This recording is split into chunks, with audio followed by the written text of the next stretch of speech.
electoral reform in Nigeria.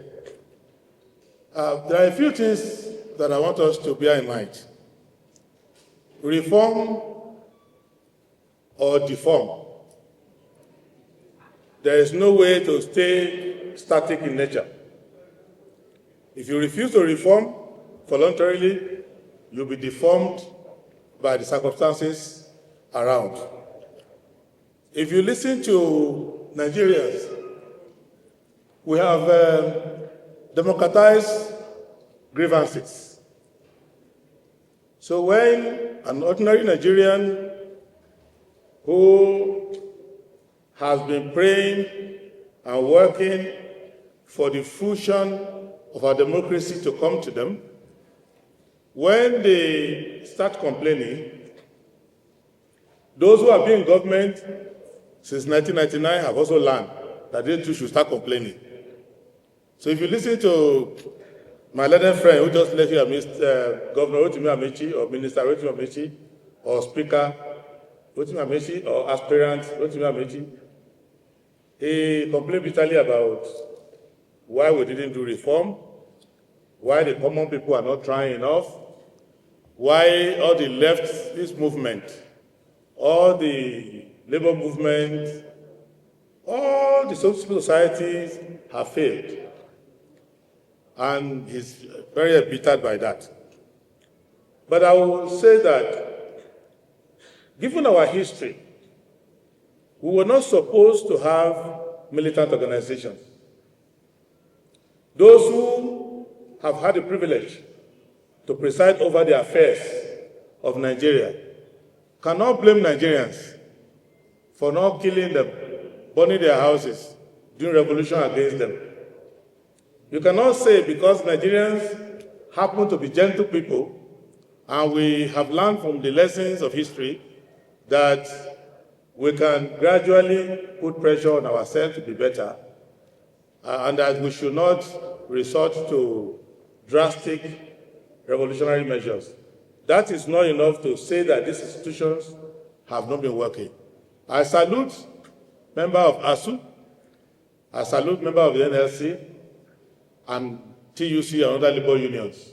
And I salute the civil society that despite all the years of discouragement, we have not stopped talking. And I think we should not be discouraged by any feeling that whatever you do will not matter. It matters. Coming here today to talk about electoral reform matters because not only do we need electoral reforms, we need reforms in every aspect of our national life. And if we start electoral reform, it's because it is from the electoral system that you will elect other reformers. And if the electoral system that is to bring the reformers itself is not properly reformed, you will not have a system where you're having a still bath of your democracy. What is wrong with our democratic system? Some of it is just a matter of age. If you have a democratic system that has not stayed for long, that has not become part of the culture of the people, you will have certain teaching problems. And if you doubt me, see the challenge in Europe today. Many governments in Europe are not able to form proper administrations. You see how the French are struggling with the electoral system. You see how they are struggling in the UK with their governance system. You see the almighty America having a dictator in a civilian dress, testing their system for them. And you see that the government has been shut down in Washington, and they are struggling to keep the offices open. And their civil servants are queuing for food because their salaries have not been paid. What it means is that democracy is one school you will never graduate from. It's one exam you will never pass. If you pass an exam in democracy, it only entitles you to the next exam. So don't be discouraged and say, let's give up. These people will not give us the reform we need. We will get the reform. Even where we are today, you can go and ask SYMFONI and many of those who survived To hold a microphone and be talking about democracy will get you thoroughly arrested. You will get you imprisoned. You can ask Professor Bukaji, you can ask many of those who are surprised today that they are alive. It shows to you that many things that were not possible in the past have become possible. I, growing up in Nigeria in the 90s, I have my friend here, Mr. Salas Alani. We both were sure, 99%, that I will not do a 30th birthday. If anybody told me that I would be 30 years old, I didn't believe it, because I thought that we're going to die fighting the military. So there's no point. Even when I was at university, I was just thinking, what's the point in studying anyway? We're going to die. Because this military will not live, I will not leave them alone, and all of us will die. But in 1998, Salami Abubakar came, and the military changed their mind and said they were leaving. And we have done 26 years. The only mistake we have made is that we have become too comfortable. We believe that if we just keep our democracy going, or our civil rule, which we call democracy, if we keep going, that in itself is enough achievement. But what today is telling us is that democracy must have meaning in the life of the people. And for democracy to have meaning, it must be played in such a way that the politics is clean, and that the politics is fair, and that the politics is predictable, that if you are popular with the people, you will win the election. And if you win the election, you have to govern according to the wishes of the people. If you don't, you will lose the next election. Now, there are 5 issues I will mention, and I will not elaborate. If you need further questions, I will answer them later. 1, people are using politics to define Nigeria. Nobody is satisfied with their lot in the country. So every election we have, we are using it to solve existential problems. So Dr. Fagbon that is here now, he's here because he doesn't like the constitution we have. He doesn't like the distance between us, it's too close. If you give him confederation, he'll be very happy. So there is nothing you do. If you don't give him that, he is not successful. Second, we have a political class that don't know anything about governance. But they know that if you are in government, government will pay your bills. You won't suffer. So politics is their own escape from poverty and underdevelopment. So they must be playing the politics of incumbency forever. And when you mention electoral reform, it's like you want to remove the social safety nets from them because they must continuously be in government.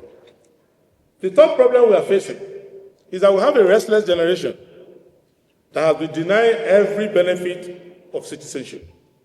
No economic participation, no social welfare, no employment, no freedom, and the election is the means by which we will resolve this problem.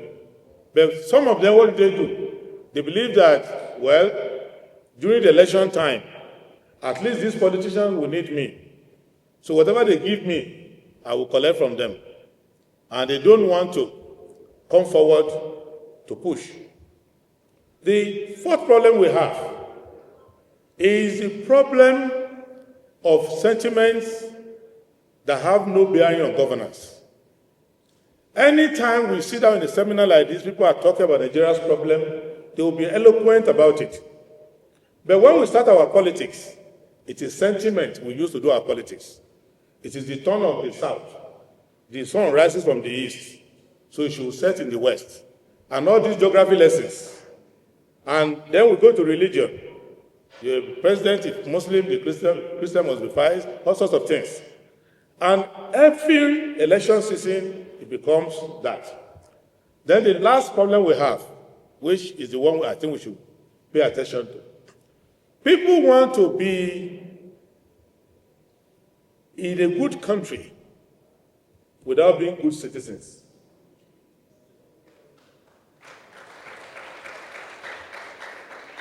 So we are good at pointing at the act of another person, not our own. So when we run political party, Tantale is here, he knows everything about political party. Next to him is another genius of political party, Tanko. You know, sir. And then you have the big baby of Nigerian politics, Peter Ame. Everybody here knows about politics. The political parties are the worst mistakes you can make. So we need to now build strong political parties, reform the political parties before you can reform INEC. Because you can't do politics without joining political parties. And if political parties don't have principles, that is the factory from which you train leaders. So as we are working towards electoral reform, I will conclude by saying it is good to look at INEC, but INEC is not 100% of electoral reform. And the cat is out of the bag. Because they have already appointed the man who is going to be in charge of the election for the next 5 years. And they have had their discussion inside the bedroom. We didn't know what they discussed. So anything you are saying now about electoral reform, it is just too late. You can hope that Mr. or Professor Amukutan will listen to you, and he will listen to what his mother and grandmother told him about doing good when you have the opportunity. But I will not fail without making one mistake, and I don't want to fake, and I won't make that mistake. In speaking about the situation of Mr. Trump and his interest in Nigeria, I will say three things. I thank Mr. Trump for showing interest in Nigeria at all. Because speaking squarely, he can ignore us. We are not that relevant to them. He can ignore us and not speak. And we should not be ungrateful, because he's even more mindful about our situation in what he says. I don't know his heart, but in what he says, he's more mindful than some of our leaders who are responsible for our security. Second thing is that we should not be tempted to turn Trump into our own old debates. There is no solution that can come from Trump or anybody that want to help only one section of the country to survive insecurity without helping the other section. It is not possible.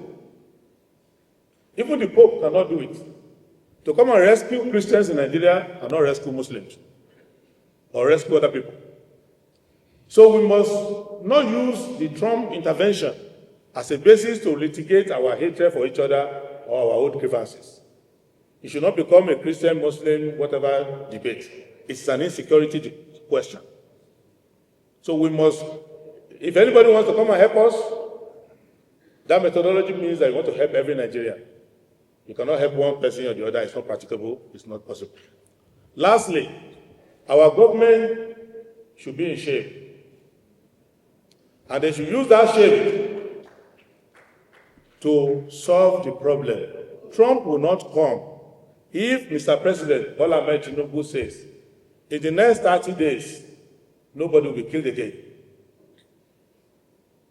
It will take America up to 60 days to put their command everywhere together. In that short period, you can restore order in the country if you want to. But what they are doing now, they are using the security as an excuse to loot all the money.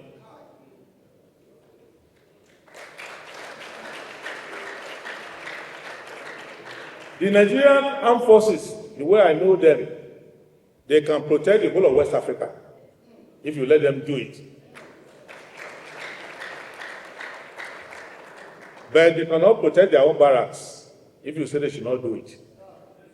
So it is clear that President Tinubu is in the long line of presidents who have turned against the people and used insecurity to siphon money.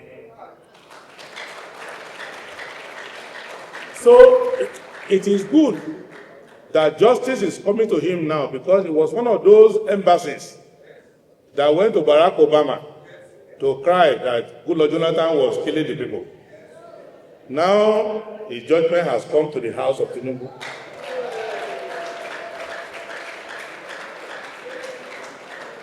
And last point, let nobody come and argue about sovereignty too much.